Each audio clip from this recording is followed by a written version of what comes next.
Oh, I see. Stupid,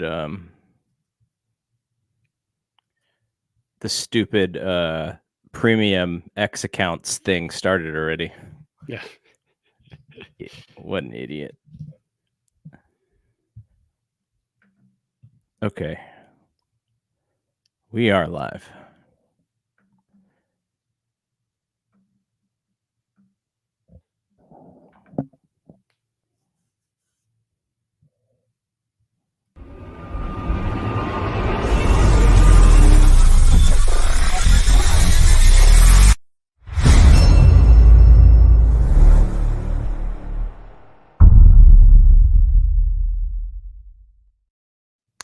All right, Brad and I are back with Thompson to Clark. If you saw a little bit of a disjointed open there, it is because all of a sudden Twitter, I can't get used to calling it X because it just doesn't work No, it's correctly when you're trying to stupid. speak English.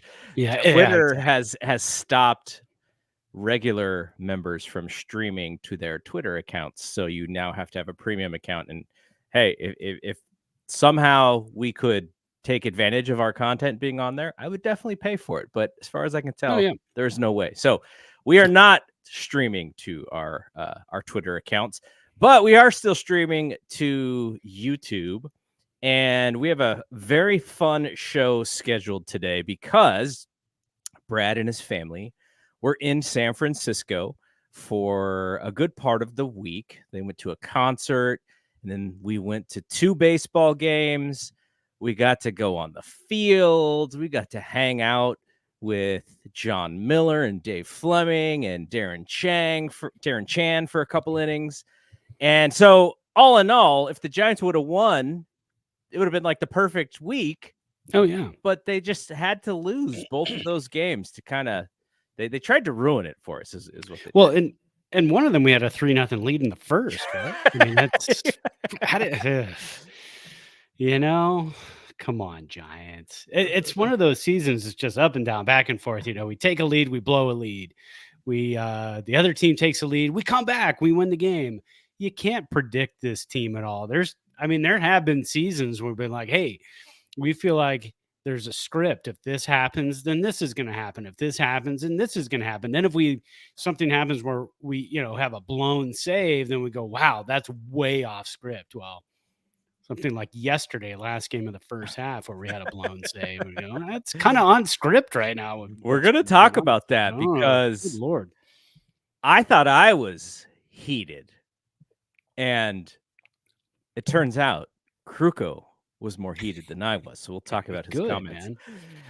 All right. So where should we start? I guess we can start with our trip to Oracle Park. You hadn't been there in how many years, you were saying?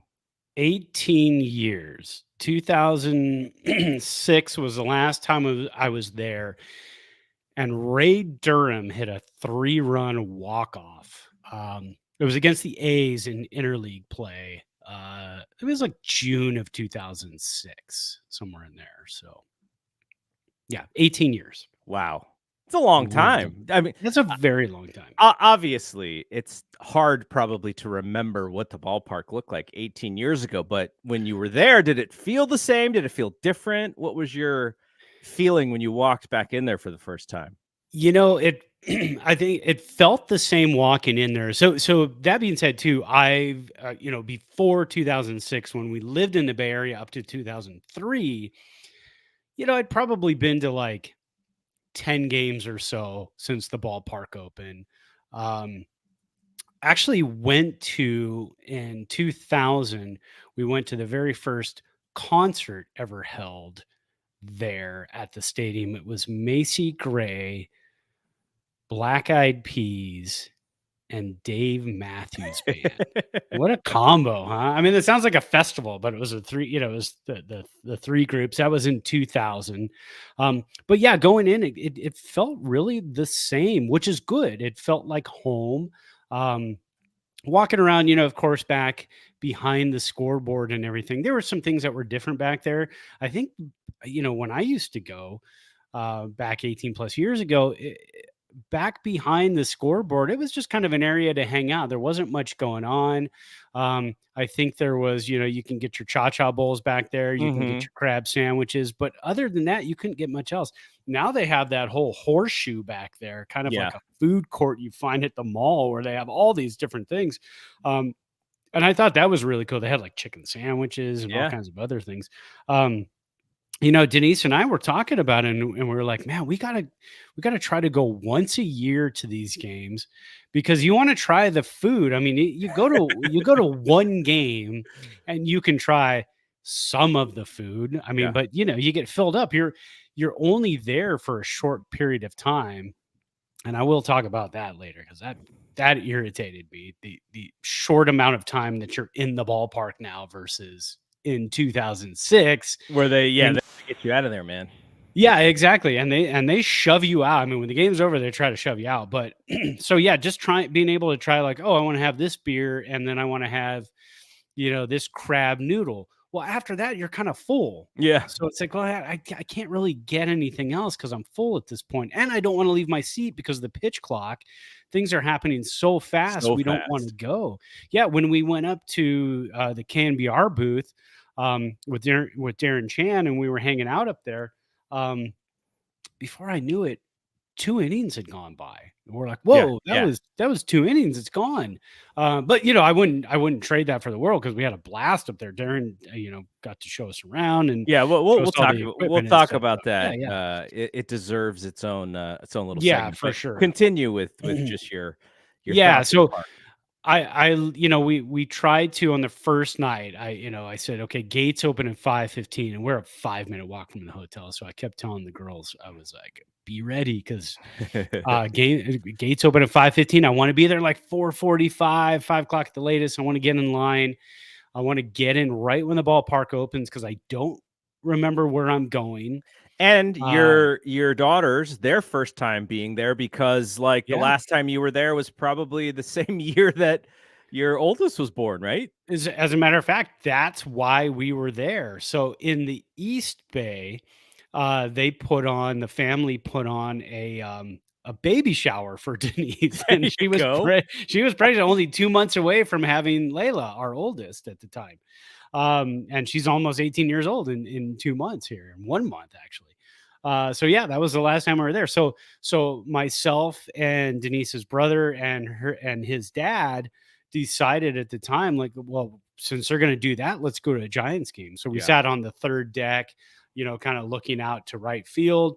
It was pretty awesome. I mean, they're fun seats, but man, I remember that day was really, really hot. So yeah, so this trip, we wanted to get the kids in and let them walk around the park and check it out and feel it out. So we did that, and we knew we were going to be back for the second day. So we thought we don't have to do everything on the first day, but then Right. first day went by like that. Second game went by like that. We didn't get extra innings in either game. I was kind of wanting extra innings at one point, obviously, because we were losing in both games. But yeah, it was fun going back in and just kind of walking around and saying, okay, I remember this. And it's not as intimidating, going into a major league ballpark as I remember some of the newer ballparks. You walk into them and you're like, man, you're blocked off from this site. You're blocked off from this site. If you have a ticket for a section, you have to stay in that section. But that's the wonderful thing about Oracle is you can almost go anywhere with your ticket. Mhm.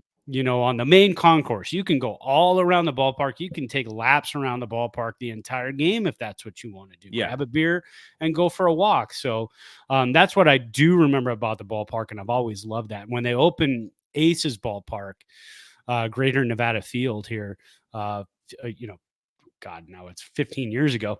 They had that same feature where you could just walk around the ballpark in an entire circle, walk behind the scoreboard, over the left field wall, just kind of have a fantastic walk. And I've always loved that about that ballpark. So we spent probably a good hour and 15 minutes right when we went in and just walked around the park, and we loved it. Okay, so Wednesday comes, you're at the park. It took us, me and my two boys, a little while to get there because we had to drop off Brian's dog with him because The dog was at his mom's because they were out of the city, or they're out of the state actually. And so like Brian's in San Francisco, JJ's in Gilroy. They're like 90 miles apart, and I'm kind of in the middle. So Jay came up. So we took the dog to Brian's place, and then we came through. But we got there, we got there before the game actually started.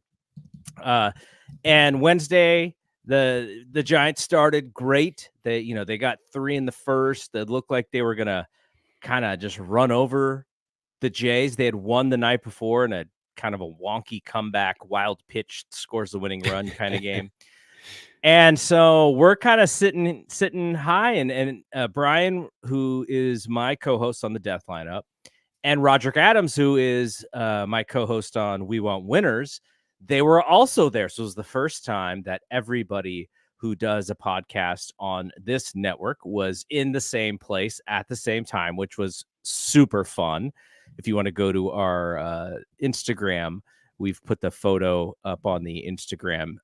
Actually, it may be on our Twitter. I don't know if I may have put it on Instagram too. I don't remember, but that BSPN was a lot Media of fun. Twitter. Just talking ball with everybody from the podcast, and just, it was like old times, and that's what I enjoyed about having the whole crew there. Just kind of that feeling of this is why you go to a baseball game. Yeah. This is what the pitch clock has stolen from us. Don't get me wrong, I like the pitch clock, but there are aspects of it that I just don't like. So here's the thing, right? Here's a question. When you and I are watching at home, right, pitch clock is great.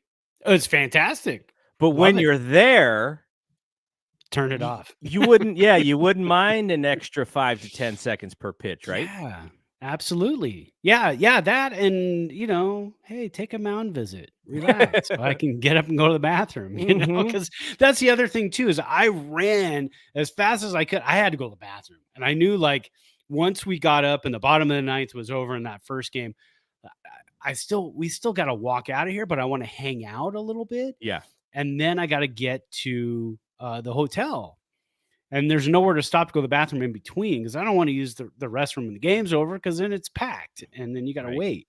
So I thought, in between going to the bottom of the ninth, I'm going to run up there and go to the bathroom real quick. I come back, and Elliot Ramos goes 1, 2, 3, 3 swinging strikes, and he's out. And all of a sudden it's like, now we're in the bottom of the ninth. We got 2 out, or 1 out. So now I've only got 2 batters to watch the rest of the way. So yeah, that's the other part Davis too, who subbed in for you last week. He has a great comment, which is, I think, what we think also.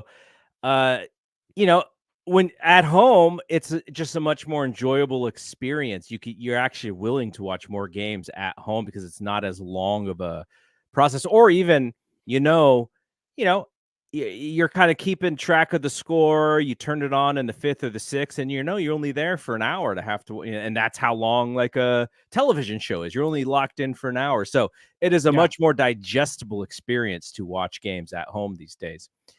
Okay. So the Giants break our heart on Wednesday night, and they prove the theory of this show, which is the Giants are average until they show us that they're not average. Yeah. They have that game, and then they just give it away, and they have this feeble comeback attempt, and it doesn't happen. And we're left, I've been to a couple of games, and by the way, my record in person is like 0-4 now. I have not seen a win in the park while I was there. So we're there, and we go, okay, like, this is the entire experience of this team in just one baseball game. Like, you get some good stuff in early on, and you think, because you have Logan Webb on the mound, and we even said it, like, he gave this guy 3-run lead. Like, this is like, this guy's like jumping for joy. It's usually 1-0 and take what you get, Logan, and shut him down. But he struggled. He really struggled that game. He didn't even go as deep as we thought. And they go and they lose the game. So from a team perspective, what did you see out there on the field live for your first time this year? I think it's pretty much the same team. again, like you said, they're average. I mean, there's, you're watching and you're thinking there's some plays that could be made on the infield that just aren't made. There's some plays in the outfield that could be made. But I think the most frustrating thing is, like you said, it was having Logan Webb on the mound, and being staked to a 3-0 lead, and just seeing average hitters for the Blue Jays just tear into him. And it was he left in too late? Was he left in too long? That's another thing we talk about with Bob Melvin this season too. Does he leave his starters in too long? Does he even leave his relievers in too long sometimes? I mean, there's times we're sitting there going, I don't know if I'd send this guy out for another inning. But again, I think we're in that era of the pitch clock. You think, well, this guy's going to breeze. I mean, he just has to throw 4 or 5 more pitches, and that's like, what is that? Another maybe 45 seconds of pitching for this guy, and we can get a quick out and get out of here. It's the rule that I absolutely despise, and that's the 3 batter rule per pitcher. I despise that rule. I'm always going to hate it. I don't think there's a reason for it. Other than to get the games shorter. So now that you gave us the pitch clock, please take that away. Because they took away a tool from the managers, which is to combat the lefty thing, which but you've already taken away all the shifting in the infield. Right. You've already taken away a pitcher's ability to hold runners on. You probably don't need to take that away. It may be a little bit of an overcorrection. I think that's a rule, just like what you said. That's a rule that they should revisit. I think the problem is they implemented that first before they did anything else. And now they're kind of stuck with it because they thought, well, this will shorten games. Well, it didn't. That's the problem. It just did not shorten games. Because I would love to see, Bob Melvin could probably work. I mean, this is the perfect bullpen for that. We're going to talk about, the closer situation later and reliever situation later, but this is the perfect bullpen to say, I want to get, Eric Miller in here to face a lefty, but God, I don't want him to face a righty because his numbers just are not good against righty. So I want to get him in there to face that lefty. But now this 3 batter minimum rule, what you're looking at is now you've got a guy who he's going to get this lefty out, but he's awful against righties. Well, here comes 2 righties after that, and now they've got hit. Now you're extending the ball game. So and time of the ball game. You know what it could also be, and I'm sure we talked about this when that rule happened, but you had the specialty relievers, especially these specialty lefties, and Javi Lopez. You kind of had to pay a little bit of a premium for them. Yeah. But now with the 3 batter minimum rule, those guys are kind of journeymen. And so you've kind of taken away the specialty. And so now you can pay them less than you may have when the game was different strategically. Yeah, absolutely. And that's the thing too, because again, you talk about a situation where it's like, and I'm going to use Eric Miller as an example again, because he's fantastic against lefties. But do you pay a premium for a pitcher like him? Yeah, he can get lefties out, but if you face a lineup that's lefty, righty, and then you've got fantastic righties off the bench, he's kind of dead in the water if you bring him in to face a lefty and all of a sudden the manager goes, I've got 3 righties on the bench I'm bringing in. So it's a gamble, and that's great, but baseball has never been like, it's a gamble. I mean, there's gambles in baseball, and there always have been, but it's not in a situation like that. That's always been strategy. Mm-hmm. We're not so much a gamble. We're going to bring in Javi Lopez to face this lefty, and when he's done, we're going to bring in Sergio Romo. Mm-hmm. And I'm using the core 4 as an example here because we just had the core 4 day on Sunday. Yeah. But hey, now we're going to bring in, or was it Saturday? I think it was Saturday. We're going to bring in a righty, and now we're going to, bring in Sergio Romo to face a righty. So you had that strategy. Now it's like a gamble. Let's just throw somebody out there, and he's got to go 3. Let's see what happens. I almost feel like at that point, just walk the next 2 batters. And then, hey, well, he doesn't even have to throw more pitches. And now he's only thrown 4 pitches and faced 3 batters. So now he's fresh to go tomorrow. If this rule stays the same, and if they do not change it, I think what you're going to see is specifically these left-handed pitchers. They're just going to have to become a little bit more well-rounded. Eric Sure. Miller, if he's throwing 99, he can get away with fastball and then whatever the breaking ball is and be fine. Against right-handed hitters, he can't necessarily unless the control is just pinpoint. And I think that's his problem against right-handers is just his control is not great. And so maybe these guys have to be a little bit better. They have to have a third pitch. Maybe they have to be even more pinpoint in their control. And maybe that's the argument from Major League Baseball. Is like, look, you got to be a pitcher. You can't just throw hard and get and that's the thing. Like you got to be you got to improve your art form here. So that's also an interesting argument against it. Okay, so Yeah. No, so I get you, and you know, everybody's just going to say, "Well, Brad, just have tell Eric Miller he needs to be better against righties," and I get that, but that's not usually he's how young. these guys are brought up, and Yeah. you're also looking. I mean, this is traditional lefty versus righty dominance, or a right-handed batter always has an edge. Left-handed batter against right-handed pitchers usually has an edge, but that's again, seeing the game live, like you said. You're sitting there watching and you're going, he's starting to leave pitches up. Logan Webb's starting to leave pitches up. And then here comes, I don't even want to remember his name, but the batter who hit a 3-run shot on Friday night, and then he hits, or not Friday night, I apologize, on Tuesday night, and then he hits another one on Wednesday night, and you're sitting there going, why is Logan Webb out here making average hitters? Our friend Ernie Clement look like all-stars. Ernie Clement, that's who it was. We were making fun of him because his photo that they put on the big screen, he's in the midst of kind of like a smile, like maybe they snapped it too early, so it looks like he's actually saying cheese while he's smiling. So we were calling him Cheese. Those couple of games we're calling. Oh, we got Cheese took us deep. Yeah, Cheese is up. The guy who actually says cheese when this photo comes up. Okay, I have a story. Yeah. Now I was trying to do something here for the YouTube show, so my background may change slightly or our background may change slightly for a second, but it's just so that I can play something. So just bear with me here. I got a story to tell. Right. Got a story to tell. Word to Biggie Smalls.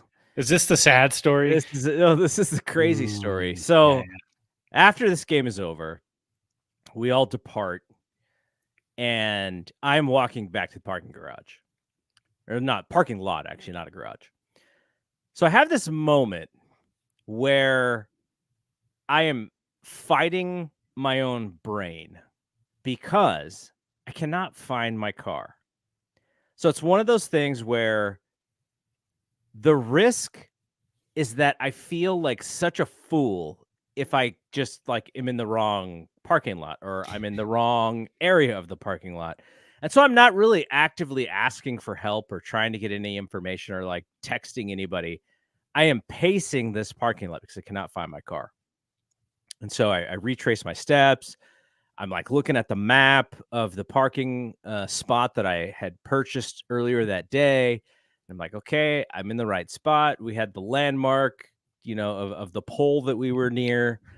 And about a half an hour after I just walked that thing, so much so that I think my my Apple Watch had probably about, I don't know, 200 or 300 more calories than I would have had if I hadn't had this issue. So finally, I find the guy who runs the lot, and I'm like, has any car been towed out of here today? He's like, nope. He's like, if it was, we would have called it. So no one has been towed out of here. And the only reason, we would tow is if there was something going on, like you purchase your spot, you get the spot. So I was like, okay. So there was a number for the police department. So I called the police department, and they basically say they're really of no help, by the way. Yeah, no. It's like, and they're right down the street too. They're like a block away. So think about, like, if you were in real trouble, like, you have your phone. We all have our phones everywhere. So that's your first instinct. Oh, let's call. No, you cannot do anything on the phone. You have to do something in person at the police station. Luckily, the police station was right down the street. So I just walked over there and I filed a police report.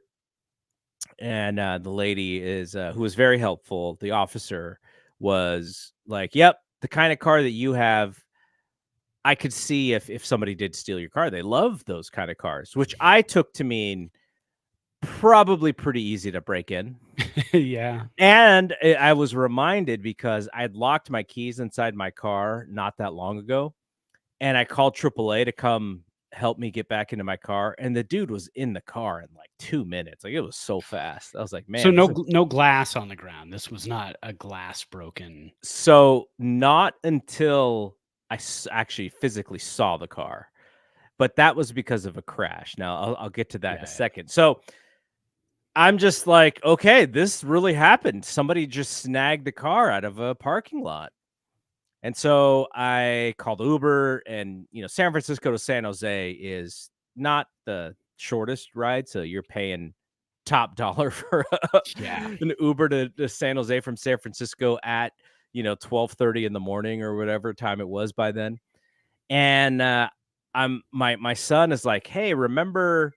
He mentioned his friend's name. He was like, "Yeah, his family had their car stolen out of the San Jose Giants lot, and because they had some identification in the car, they then went to the house, and then they stole the car that was in the driveway from the house." And so now I'm like paranoid, and I'm like, "Oh my god, now I got to think about this." Like, so I thought about, okay, I'm going to call the Sunnyvale Police Department and ask for an officer to be at the house when I get there.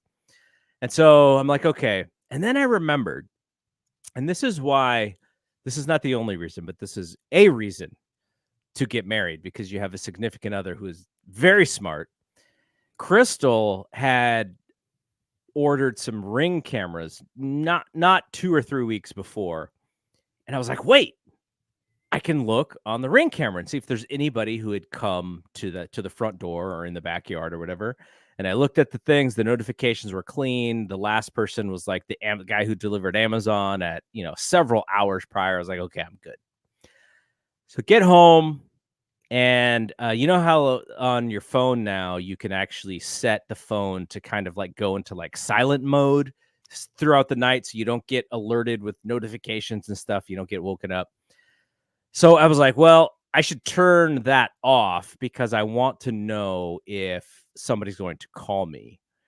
And at 2:45 in the morning, get a call, Alameda Police Department. Hey, we found your car. They took it out of the lot. They drove it into Oakland. They committed some burglaries. And then we chased them. And then they crashed the car. Good Lord. So now I was of the mindset that the car was gone, and there's a possibility that it's gone forever, right? Like, there's that possibility. So I kind of laughed because I was like, this car it was just my car to get to work and home, really. I took it on a few long trips to Arizona and such, but I was like, man, that's the most action that car's seen in 10 years in one night. And drove hard, man. And so I didn't have the car. Luckily, Crystal left her van because she was out with family in North Carolina on vacation. And so I had the van. So I was able to meet back up with you on Thursday because we had a pass to not only get to hang out with our friend Darren Chan in the KMBR radio booth, but also what we didn't realize is that Thursday we could actually jump on the field and watch fielding practice, which was pretty incredible. Yeah, we didn't know that. So I went and picked up the passes that morning, and the lady goes, "So do you know where to go in?" I said, "Yeah, go over there." She goes, "Okay, you just go over there now." I said, "No, it's like 9:00 in the morning right now." I said, "What?" I thought, the game doesn't start till 12:45. She goes, "Oh no, you get to go on the field. There's no batting practice, so you get to watch fielding practice, hang out on the field." And I'm thinking, like, what? Like, cool. What else can we do? I mean, is there like I've never done that before, so this is going to be fun. broadcast how many San Jose Giants games over the year. There's no allure to going on the field at a San Jose Giants game like there is going at Oracle Park in San Francisco. It's a little bit different. So I was like, well, that's kind of cool. Let's check that out. So I texted you and I knew you had your meeting. And I told Denise, I said, yeah, I don't want to leave you guys though, man. I'm going to leave you guys in the room. Then I'm going to go over there. She goes, go do it. This is a chance. You have these passes. Go do this. I'm like, oh, okay. All right. You guys are fine. And she goes, yeah, I'll go with my brother and his wife and we'll get into the game. No problem. We'll get in. I'm like, okay, cool. So I sent the tickets to her regular tickets, and then met you up over there and a couple of amateurs. We're standing there with the tickets and the lady's scanning. She goes, can I see your ID? Can I see this? Can I see this? She goes, okay, just scan this. And then we're like, what? Like so finally we were rookies. Yeah, finally I had to tell her, we've never done this before. This is our first time. She goes, oh, so then she walks over to the machine to help us out. I'm like, thank you, because we don't know what we're doing. Yeah. And then they're like, okay, go ahead into the stadium, go to the field. And we're like, well, where the hell is the field? So we go in and we had to ask like concession workers, like, how do we get to the field? Like, where do we go? What do we do? We passed the entrance like once at least and had to double back. Walking around. And as we're walking around the stadium too, we walk by a food court that's on this bottom level there. And I walk by and I look briefly and I stop. I go, that was Mike Murphy. Yeah. Famed clubhouse manager Mike Murphy just sitting there having breakfast with some dude. And I go, I'm going to get a picture of this, man. So I go, like a creeper. I come around the corner real quick and I zoom in and go click, click. Took a couple of quick pictures. I don't think he saw me. And then we finally got onto the field and caught the very end of Matt Chapman taking some grounders at third from Ron Wotus, who was hitting him some fungos. And then Matt Williams was hitting some fungos too to some outfielders. But that ended kind of quick. We got in there right when that was ending. But just standing on the field and watching like Alyssa Nakin like pick up baseballs and put them in a bucket with Matt Williams and Ron Wotus, Matt Williams, who like is still a very brawny human. Yeah. Like, he's a big dude. He's a big dude. I'm only 5'8", so everybody's a big dude. But I went back and finally looked at the pictures. The picture I took of Matt Williams and Alyssa Nakin. I'm trying to do this, we're trying to do this not like this is our first time ever. Yes. But, but I'm also thinking I may not ever get a chance to do this again. So I'm taking pictures. Yes. So the picture I have of them, she's glaring at my camera.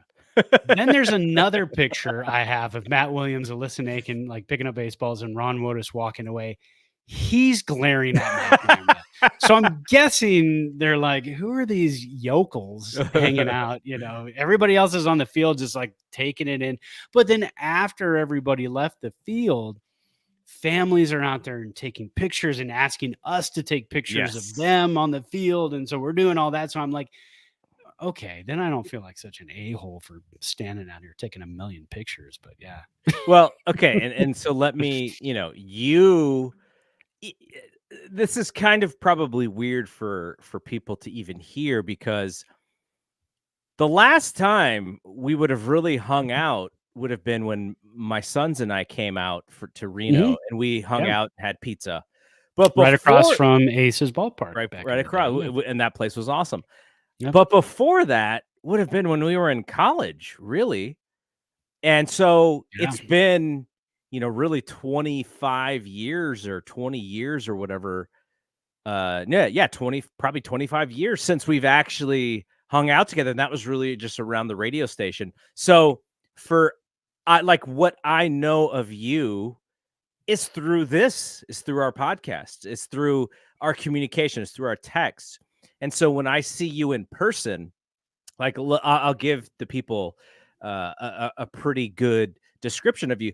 Brad is like the helpful stranger, and also, people are just like, I'm assuming they're just comfortable. Like you have this aura about you that's like, oh, like he'll help or he's helpful. Sure. Yeah. Because every time somebody said, can you or they were struggling with something, like you were right there ready to help them. And in this case, you took probably like 3 different sets of photos for families, and we're just hanging out on the field. And that's really like, if I was to say, who is Brad as a human, I would say Brad is just a helpful person. He's always looking for opportunities for, people who need a hand to do something. And so I got to see that really in person in those 2 games. And that was just you in action as Yeah, I Brad. appreciate that. I appreciate that, man. That's it, and it's funny too, because my sister-in-law told me the same thing, because we're in like lifts in San Francisco, and on the not necessarily on the train. I don't talk to a whole lot of people on the train. They don't want to talk to me. But the restaurant, servers and stuff at restaurants and all of that, because I always kind of feel like everybody's got a story, and we're all kind of, I don't know, man. I'm a little bit of an old hippie sometimes too, but we're all in this place. I ended up at, we went to this place called the Tipsy Pig in San Francisco. Mm-hmm. Have you ever been there? It's freaking awesome. It Yeah. is a fun, cool hangout. So we ended up there because our oldest daughter wanted to shop at this particular store. Can't remember the name of it, but it was close to Ghirardelli Square. So we're like, yeah, it's like 6 blocks away. Let's walk over there. So we walked over there, and then we're in the Tipsy Pig. And my thought process is always like, you know what? Something brought me here. Something brought this person here. Obviously, they're here to make money, but we're here together. So let's be kind, and let's just everybody be nice to each other. There's no reason to be not, so I guess that's always kind of my philosophy. It doesn't mean I don't get a little road ragey every now and then. Yeah, I mean, things happen, things happen like that. But and then I can say the same for you, man, and that's why we're friends. And honestly, over 20 something years since the invention of phones and texting, I think we probably talk like daily, at least once or twice a day. I mean, there's a couple days here and there we don't hear from each other, but then all of a sudden it's like, oh, this story just came across, and this and that, blah blah blah. And so we've been talking for 20 plus years, and I wouldn't have done this if you weren't the guy you are. I wouldn't have, we wouldn't have been friends and stuff, because you always try to surround yourself with somebody that is like you, and that you want to be around, because otherwise it's like, why waste your time, man? I'm not gonna hang out with negative energy. It ain't What's when I was growing up, I would rather hang out with my dad's friends than their kids sometimes, because Yeah. I always liked learning about the past, and I always loved stories, and especially around sports and pop culture. And, even if the stories were, just sort of bad memories or whatever, and not even, truthful, I was just always interested in hearing stories. And it's a much different thing, but like, both of my kids are on the text chain that you and I mostly communicate through. So Yeah. they kind of know you through that. And then they got to actually meet you in person, and your family and your kids as well. So that was kind of a full circle thing for me, where, I try, like you said, I try to surround myself with very positive people who are helpful, people who can actually, teach you something. They live really good lives. I have another friend who, because after our game on Wednesday, both of my kids, they were out in Vegas the next morning because they went to NBA Summer League. And Brian and I will talk about it. I think we're going to record on Thursday, so we'll talk about his Summer League experience. But one of my co-founders was also out there in Summer League, and so he told me he was going to be out there. So I put us all on a text chain, and I was like, "Look, Prakash is going to be out there. Share your number. He'll be out there hanging out." And so I think they were a little like, I don't know if I want to hit him up or figure out, because he's doing stuff and they're doing stuff. So they just kind of were like, well, if he hits us up, then, we'll go find him and say hi, but I don't want to bother him. Like, that was kind of their mentality. And then he sends me a photo that I think the NBA posted. It's him and like 4 Warriors players hanging out.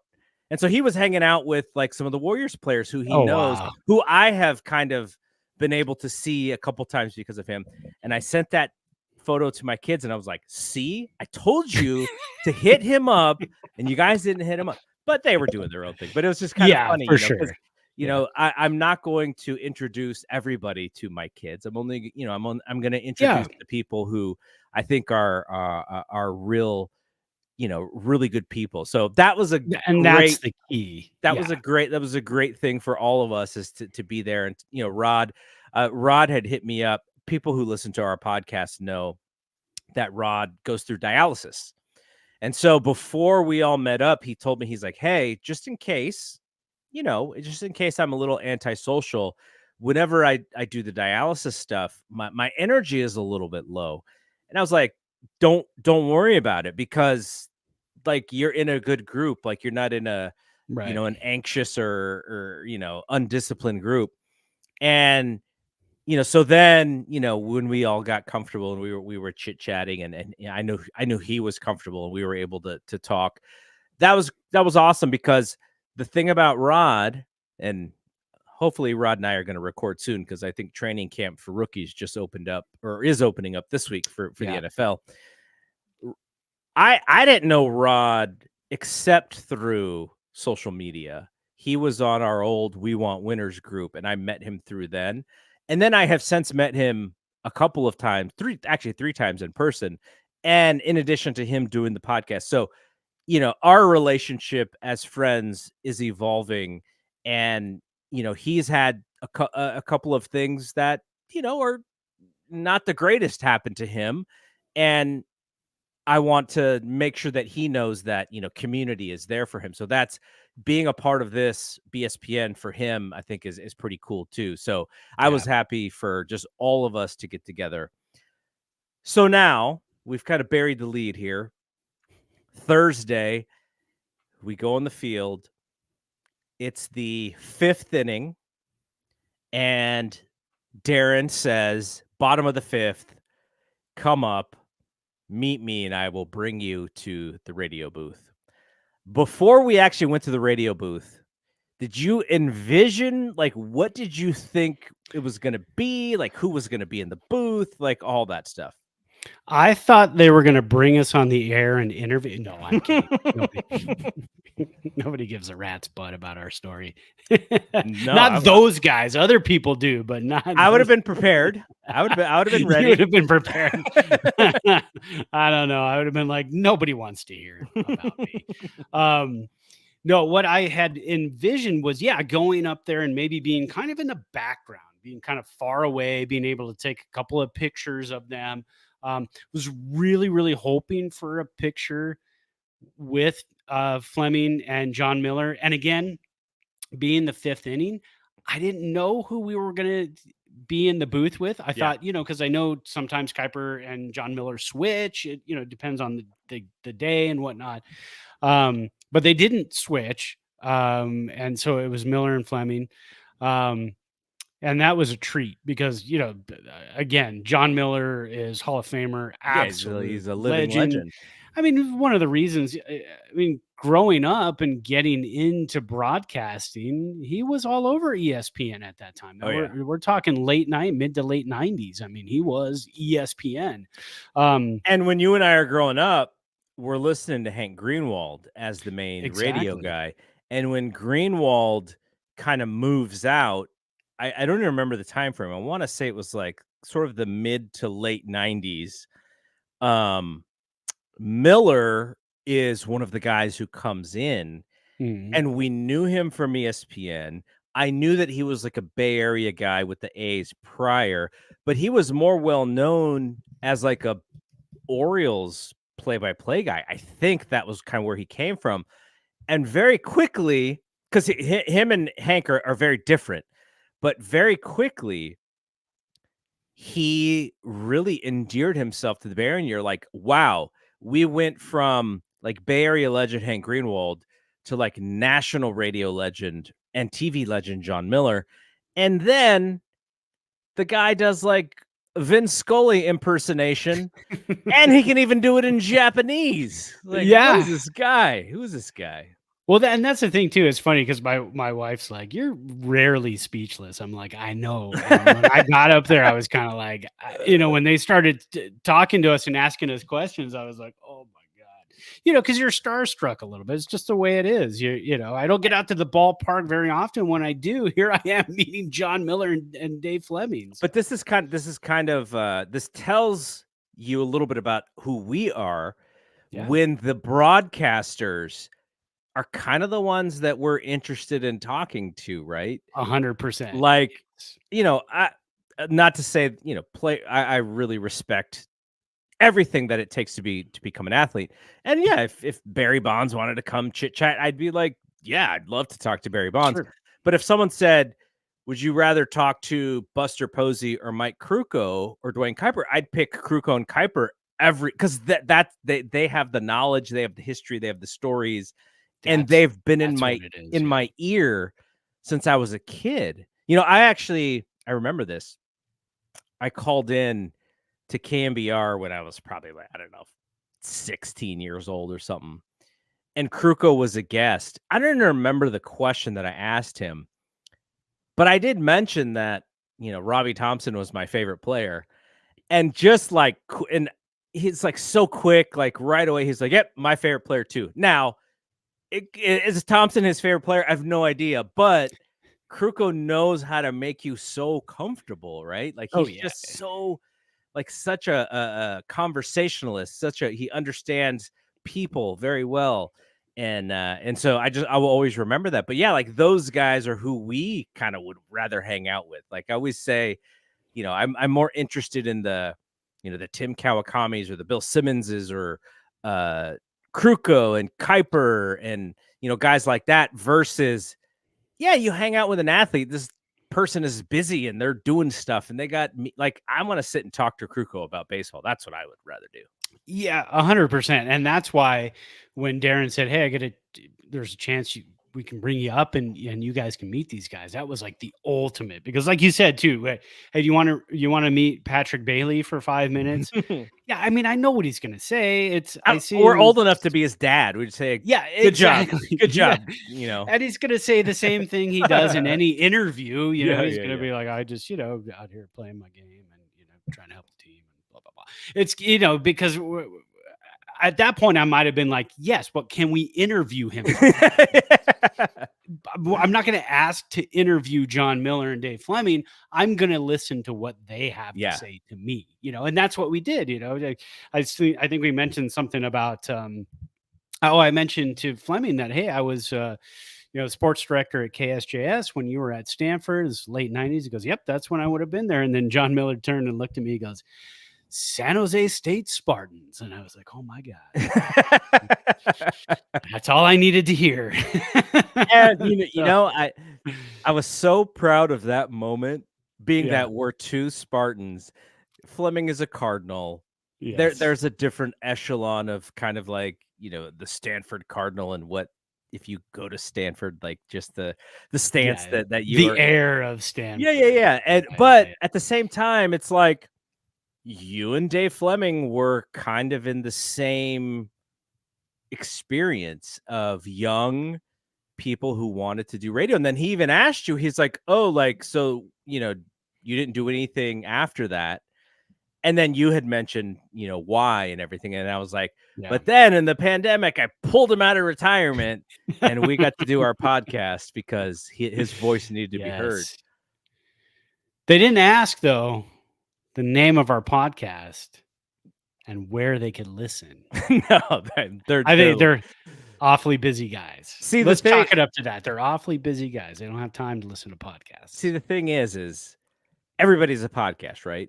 Yeah. But it's not like we can tell them, yeah, we've been doing this for 4 years or whatever, how long it's been consistently every week. Like that is really, that shows the longevity of the show. Whereas, most podcasts, they probably last about 10 episodes, I would guess. And it's the ones like ours and Giant Cocktails and, even something like Bags and Brisbee, which it's on a crazy platform. They probably had so many listeners, and they only lasted a couple seasons, right? So there's an aspect to what we do, even if there are lots of bigger podcasts than ours, but just the ability to continue to do them, week after week after week. And, people listen to it. We hear from people who enjoy the back and forth and the friendship and stuff. And, Davis was on here a little bit, and that's kind of how I met Davis. I met Davis because he heard me on other stuff.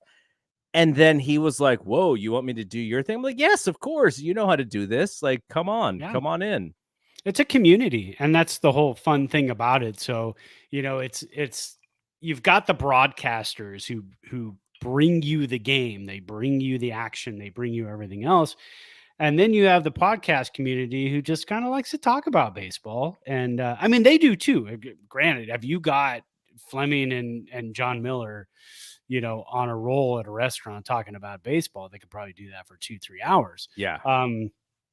But and then you have the podcasting community who's just kind of like, yeah, and we're here again, going back to the helping, we're here to help each other out. And that's the whole thing is, if you're doing your thing and you're in your space, hey, we want you over in our space too, so you can talk about your space and what it is that you do.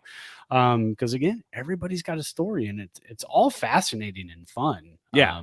When you get down to it. So all right, so they broke our hearts Thursday. They just played really bad baseball on Thursday. That was not a fun.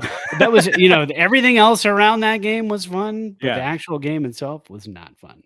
Well, I will say I was so happy to, because I'd met Denise before, and Crystal and I had gone out there and we met you guys for a meal. But to actually get to, for a couple of days and chit chat for a little bit, that was great. Seeing your kids who I've met before, but mostly have seen grow up. They were very young at that time. Yeah, mostly seen them grow up through Instagram. That was really great. And then your brother and sister-in-law as well. They were very nice. So happy that they were there as well. Yeah, that was a blast. And if we ever get the opportunity to do that again, I'm going to make sure that I take the requisite time off if you guys visit, and we'll definitely do it again. Yeah, we're gonna try once a year if we can, and it may be May, it may be September, but sometime we're gonna give it a shot, and it may just be Denise and I at some point down there to get down there, because the kids are getting older and they're doing their own thing. We've got one off to college next year, so and then I'll get Crystal out there too. Yeah, absolutely. Yep. All right, let's that was a long story of ours, but I wanted to make sure that we got to talk about that because that was pretty important. And we'll get I'm working on a reel and a story to put up on our socials, kind of just of the photos that we took and the video that we took, just to kind of go through the whole couple of days. But there is some baseball to talk about. We'll get through this really quickly. I asked you for a first half takeaway. Now that the All-Star break is here, as we are recording, the Home Run Derby is going on in the background here. I have no idea who's winning. I know. I know Gunnar Henderson is hitting home runs right now. Alec Bohm, Ramirez, Witt Jr., and Teoscar Hernandez, because it's Jose Ramirez is in it this year, right? Yeah. So Bohm, Ramirez, Witt Jr., and Hernandez are the top four right now. So I guess they're doing like top four advance. So it's not anymore like this guy against this guy. You go to the top four, and then you face off, and then those guys go to the championship round. Yeah, so that's pretty interesting. That's kind of a cool way to do it, I guess. So my takeaway from the first half, and again, we talk about this all the time. Who is this team? Yeah, are they good? Are they bad? We don't know yet. I mean, they're just middling. But and one reason I think they're middling is because my takeaway from the first half is team speed did not improve in 2020. Not at all. Not even close. Not even close. And not even just in stolen bases, because they're dead last in stolen bases in the league with 31. You can still win and not be a fast team, but you can run the bases smartly and you can go first to third. The Giants don't have a lineup that is heavy on first to third guys or second to home guys. Because when you look at the Yankees are 29th in stolen bases, right? Just above the Giants. And they're a good team. The Braves, a good team. And they're 27th in stolen bases because they not only hit home runs, but they also run the bases well. So team speed just not improving is one of my roughest, ugliest takeaways of the first half. That's a hard one, especially because early this season, Farhan said we need to fix that. Yeah. And they did not fix that. No, I think they broke it more. I think they took a broken wheel and then they took a hammer to it and then they didn't fix it. So my takeaway is that when we thought about what this team could be, we knew we were going to have to be patient with some of it. Blake Snell not having a full spring training and knowing that he's a second half pitcher. Alex Cobb was starting the season on the DL, and we thought he was going to be back by May, and then it was going to be June, and here we are in July, and it looks like it's going to be even another month or more. Robbie Ray, they traded for him knowing that he was going to be a second half guy, post All-Star break guy. So they were basically telling us, like, we're going to scrap for the first half of the season. And they did. They signed Nick Ahmed because they had hoped that his defense would be so fantastic that the offensive deficiency that he has, they'd be able to deal with it. But unfortunately, they're not a good enough offensive team, and they had to DFA him. And now we have the Brett Wisely, Tyler Fitzgerald, and maybe Marco Luciano at some point. The tandem. My takeaway is mostly that the bet is for the second half, and the idea that we needed to be patient with this team. And at the same time, my worry is that by being so patient, some wrong things can happen, where I think we're a little worried that negative things can happen, like maybe Alex Cobb doesn't come back, or maybe Robbie Ray coming off of Tommy John surgery, he's 3 innings in a cloud of dust. Kyle Harrison, he's pitched more innings this year than he has. Same with Jordan Hicks. So the idea that we had to wait and be patient with this team, I'm not sure if it's going to pay off, is my main takeaway. Now let's get to predictions for the second half. What is your number one prediction for the second half? It's funny you talk about pitching. My prediction for the second half, and it is that turnaround. And my prediction is that this team in the second half will lead Major League Baseball starters in innings pitched. Which is the reverse of what it is right now. Exactly. The exact opposite. And I think that they're going to lead the league because when you look at it and you get Health and you get Webb, who we know can go 8 at the drop of a hat, unless he's given up home runs to Ding Dong Cheese for the Blue Jays. Ernie. Ernie. Webb, Harrison, Snell, Hicks, Wynn, Birdsong, Ray. You're going to have a situation, and let's put Kai Tang in there as well, Mason Black. I mean, there's a lot of pitchers that you could put in there that could get you 4, 5, 6 innings.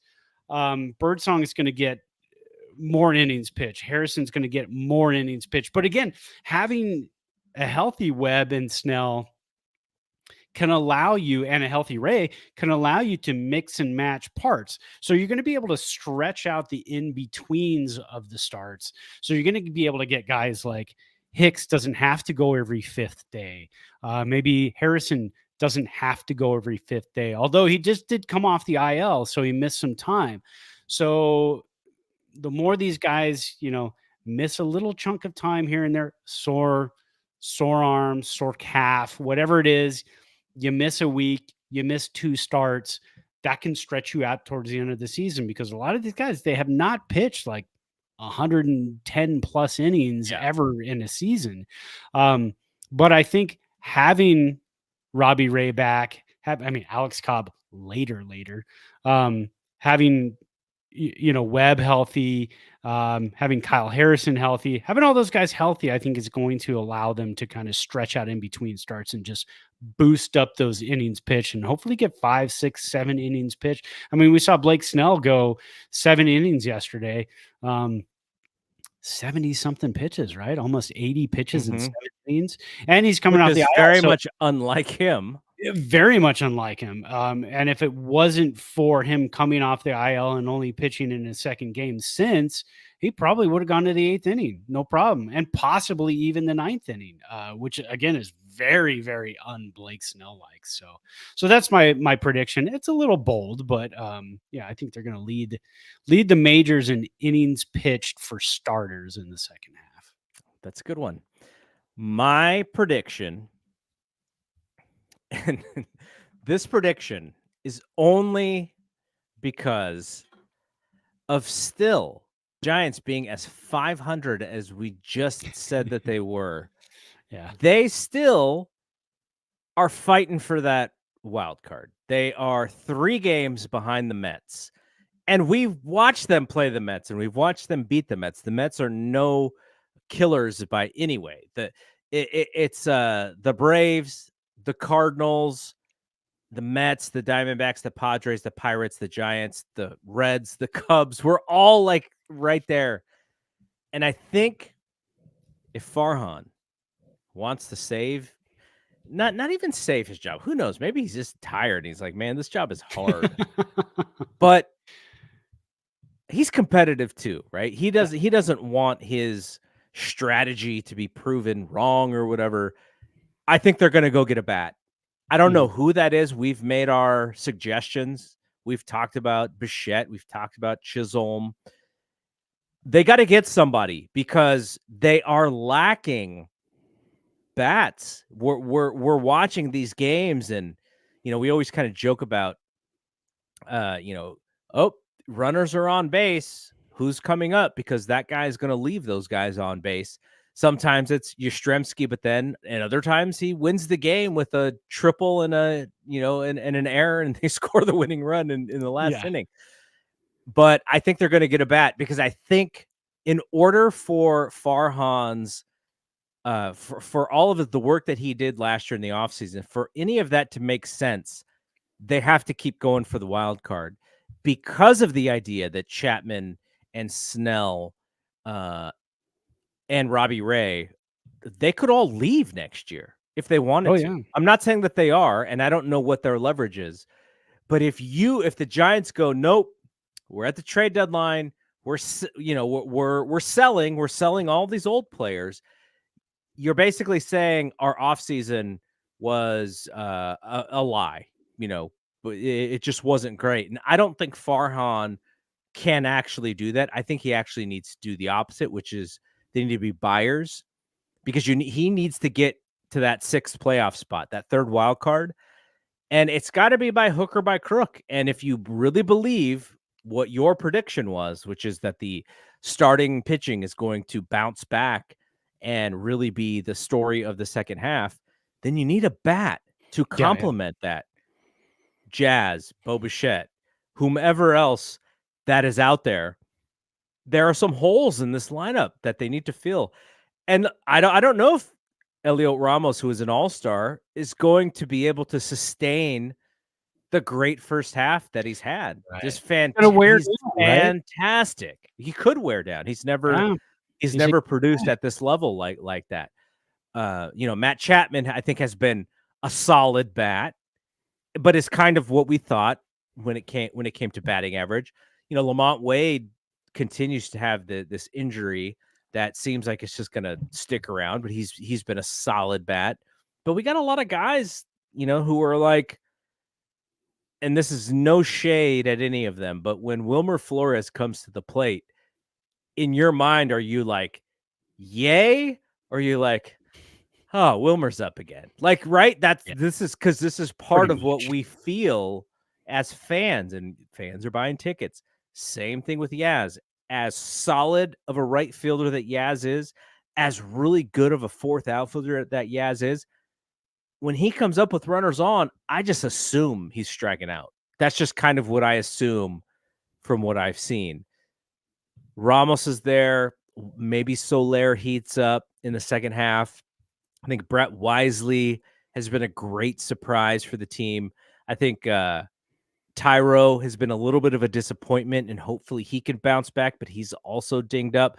So there are opportunities to build this lineup, and the hope is that if you have some strong second halves from guys who had cold first halves, sort of the law of averages, maybe they can make some noise. Maybe they can make up those 3 games. And what you want these guys competitive for that playoff spot going into the last week of the season.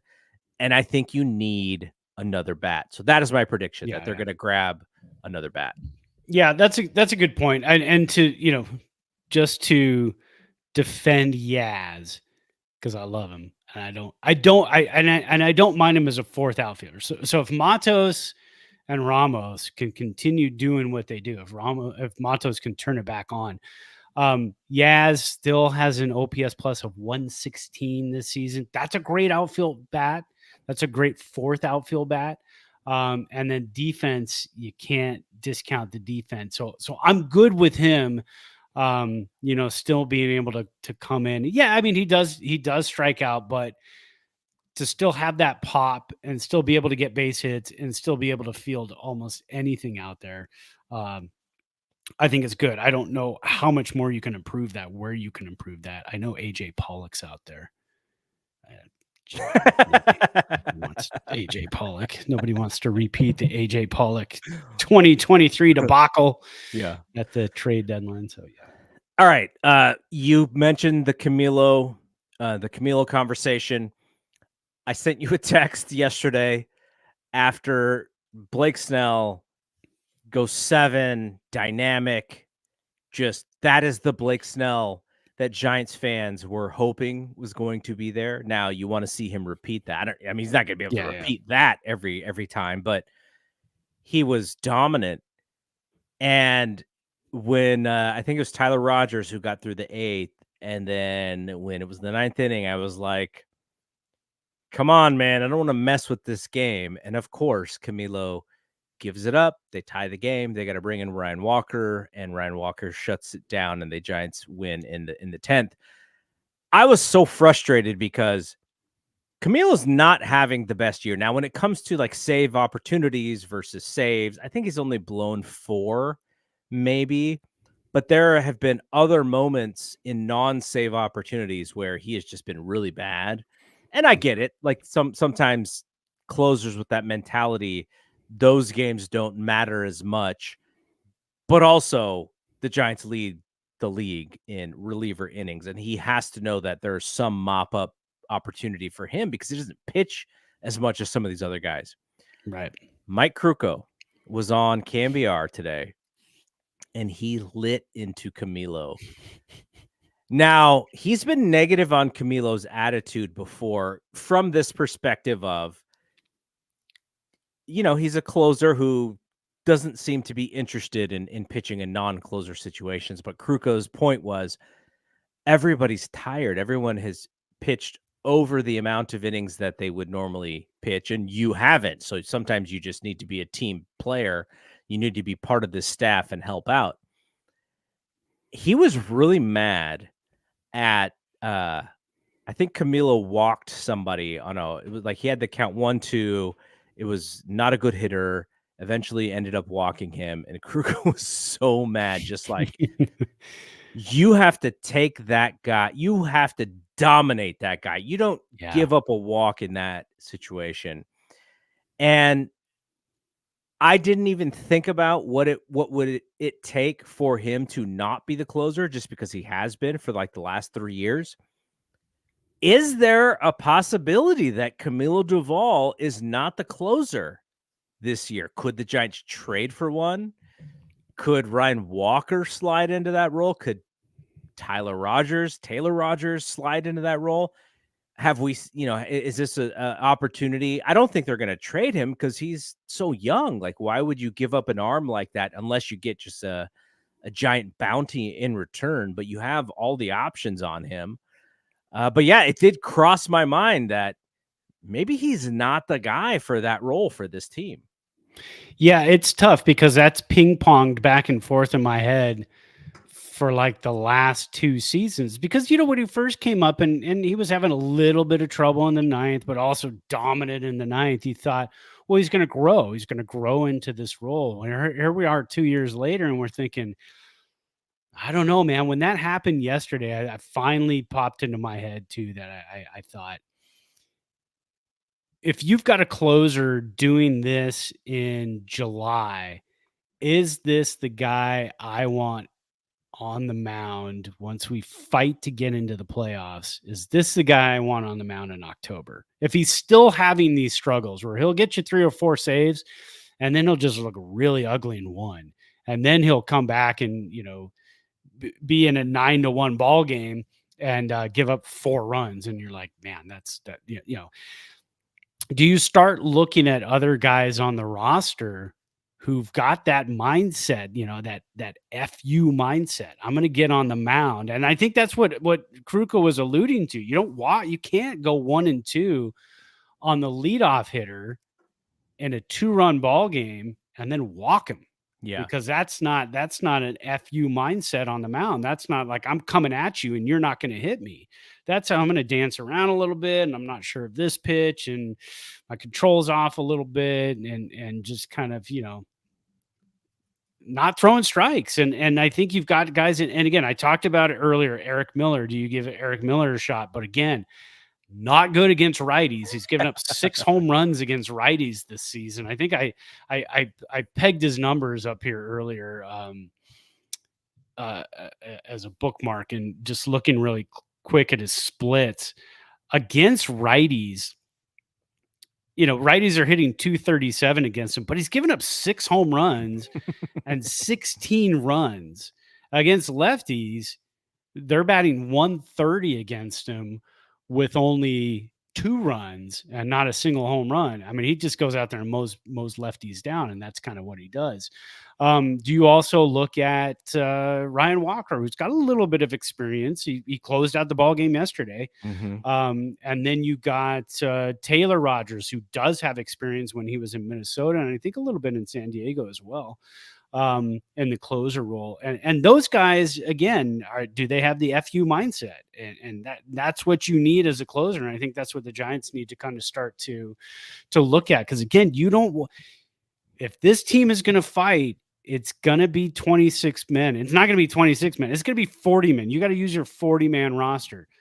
So if you don't have that mindset on the mound as a closer in July, is it going to be there in October? You got everybody else fighting to get there. And if you get there and you go on the mound in October and have a game like that where it just doesn't look like you're in it, where it doesn't look like you've got control and you just can't get anything done. And he didn't look, I mean, again, it's Tranquilo Camilo. He didn't look pissed that he didn't have the control either. And he didn't look pissed that he was, giving up a walk and then a double. And the reason he got the 1 out was because he threw a pitch in the dirt and the guy hacked at it. And that's, that's kind of partly on the batter right there. But yeah, it's a bit frustrating to watch. So I wouldn't mind, messing around with the closer by committee to find somebody who's got that attitude, who really takes the reins, because again, nobody's gotten that shot since Camilo got in there. So to have somebody come in there and all of a sudden see a switch flipped on one of these guys, it goes, yeah, the 9th is mine from now on. That's what you want. You want a guy up there seething on the mound. Yeah. All right. Couple of other things. We went way long on this show with the first segment, so I'm going to quickly get through these next 2 items here. So Giants drafted James Tibbs III, outfielder from Florida State, with their first-round pick in yesterday's amateur draft. James, this is from Keith Law. James Tibbs III was undrafted out of high school, and I don't think anyone saw him as a first-rounder coming into the spring. but he had an incredible season for Florida State, walking quite a bit more than he struck out and boosting his maximum exit velocity to over 111 miles per hour. He's limited to an outfield corner, but seems to have more than enough hit power to profile there and should move pretty quickly through the low minors given his approach and experience in the ACC. So they go hitter again, and Bryce Eldridge, who was a part of the futures game, showed that they drafted him.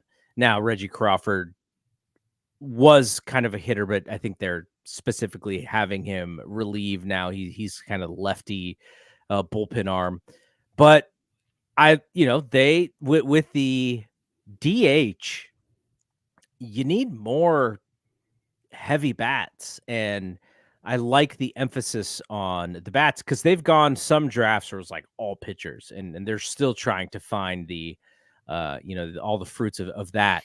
So 2 year another hitter, I like him coming out, and I don't know if this is true, but someone said, I actually think it was Davis who said that he is from Georgia through Florida State. And the last time we had a guy from Georgia through Florida State would have been one Buster Posey. So yeah, that worked out well. Yeah, so that would be cool if he does. And I think my dad said that there was some comparisons to Will Clark's swing or something of that effect. So that's interesting. I just need to see more of him. Yeah. I only saw a couple of clips. So, and then the last thing. Now we were talking about reading the John Shea book about Willie Mays, and so I have one last Mays moment for folks to end this podcast. Not the last one because I'm still very early in the book. But do you know that Rickwood Park, where the Giants just played the Cardinals in that very special game just a day after Willie Mays had passed away, Rickwood is the only home baseball park that Willie Mays played in that is still standing. Does that make sense? Polo Grounds, gone. Seals Stadium, gone. Candlestick Park, gone. Shea Stadium, gone. So that's interesting. Is the only one left. I never even thought about that. I guess. I guess when you think about it, a lot of the stadiums that teams play in, other than Oakland Coliseum, there's probably a couple more than I'm not. Oh, Dodger Stadium, a couple more. I'm probably not. I'm probably. Oh well. Angel Stadium is pretty old. Yeah, Wrigley, Boston, right? Even Comiskey is new. Even Yankee Stadium is new. But yeah, that's kind of interesting. I never thought about that. And I was reading through a little bit of the history of Rickwood. So the Birmingham Black Barons was the Negro League team. They played at Rickwood when the Birmingham Barons, not the Birmingham White Barons, by the way, just the Birmingham Barons. Yeah, right. Were I believe they were a minor league team, and they played there. And then when they were away at away playing away games at whatever park that they were playing, and that's when the Black Barons would play at Rickwood. So it was a shared park. One last thing about Mays before we get out of here. By the way, I think you said Snellzilla was going to be player of the week, right? Yeah, player of the week. Easily 2 starts. Gave up like 2 hits in those 2 starts. I think he had 12 innings, 2.08 FIP, didn't give up a run, struck out 11. He's the Snell that we wanted to see from day one. So yes. we finally got him, hopefully. Okay. I did not. Here's, one of those things where you're like, man, I thought I knew everything about Willie Mays, but there's more. And I'm very thankful for the John Shea book. So when he was playing for the Birmingham Black Barons, because he was a really young dude. He's like 16 playing with adults. His nickname was not the Say Hey Kid back then. It was Buck Duck. Now, how does that make Duck. any sort of sense whatsoever, right? Huh. So my guess is that because he was so young, that his nickname was like Young Buck, and then they just shortened it to Buck or Buck Duck or whatever that was. But Yeah. and the reason why I say that is because I remember when Magic Johnson joined the Lakers. You know, he left after his sophomore year in college, and his nickname was Buck. Like, to the world, his nickname was Magic, but to the Lakers, his nickname was Buck because he was the young buck of the team. And so I'm assuming that's what Willie Mays' nickname was Buck Yeah. or Buck Duck. I don't know where the duck comes from other than just rhymed. It rhymed. It was fun to say. Yeah. But there's some great photos in this book.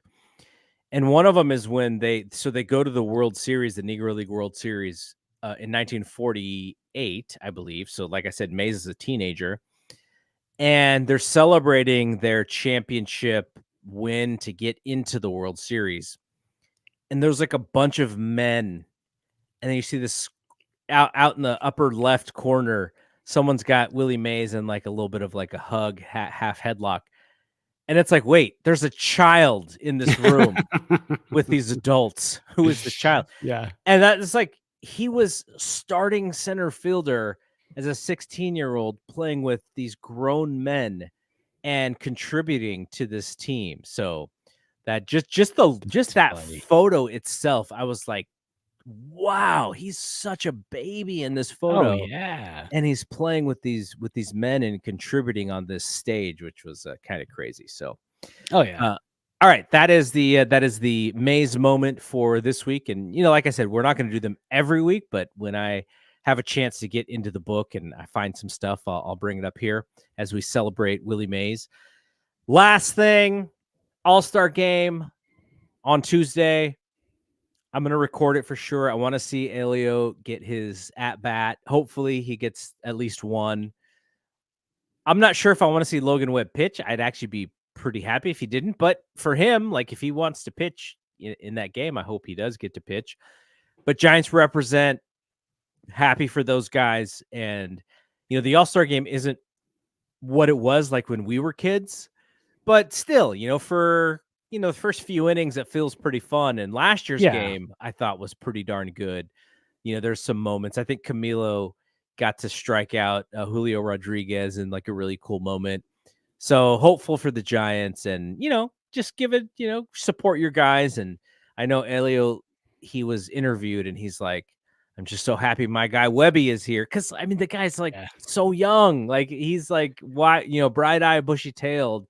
Oh yeah. He wasn't even on the major league roster for most of last year, and he's in Texas as a National League All-Star. Well, yeah, I mean, awesome. You figure a couple months ago we weren't even sure he was going to be on the major league roster at all this season. You were calling for it, by the way. You were asking for him to be on this team.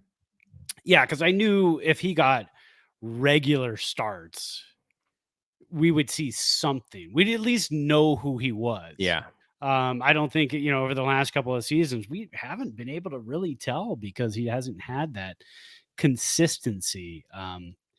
But and then you said too, at the beginning of the season, if he was going to come up, it would have to be to get at bats regularly. It wasn't going to be up to sit on the bench and be a fourth or fifth outfielder. So, yeah, because he was running out of options too. And you're like, you gotta know who he is. And I think Farhan even said last year, we should have had kind of a similar plan as what we have this year, but we didn't. And yeah, he has no options after the season. That's Yeah. it. So next season, I mean, obviously he's an all-star, depending on what he does the second half of the season. I would assume he's fighting, not really fighting, but it's kind of his job to lose at that point, because we're not going to have Conforto. So you're going to have to move him to left, spots, Jung-Hoo Lee in center. Yeah. And let's figure out the right field situation. Matos will have a chance. Yaz is just going to be the dependable fourth outfielder. That's my hope, because I think he's so much stronger as a fourth outfielder. Yeah, I mean, you're starting right fielders. it's going to be Juan Soto. So Yeah, there you go. we're going to lose out on that many free agents, are we? It can't possibly happen. $1 billion. That's it, man. Juan Soto, let's go.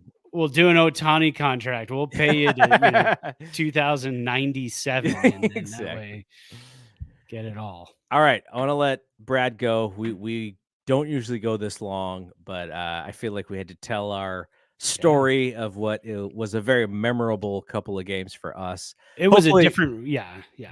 Hopefully you all enjoyed that. And Brad is actually out next week, so on vacation. If something happens, I will try to put a show together. The Giants don't play again until this weekend, and they play Colorado. So if it's like kind of like a sleepy series or kind of a normal series, maybe we'll go dark next week, but we'll still have shows. We'll have the death lineup. We'll have We Want Winners with training camp coming up. So we may go dark next week, just a heads up. All right. For Brad, I am Double G. We will see you when we see you. Peace out. Peace.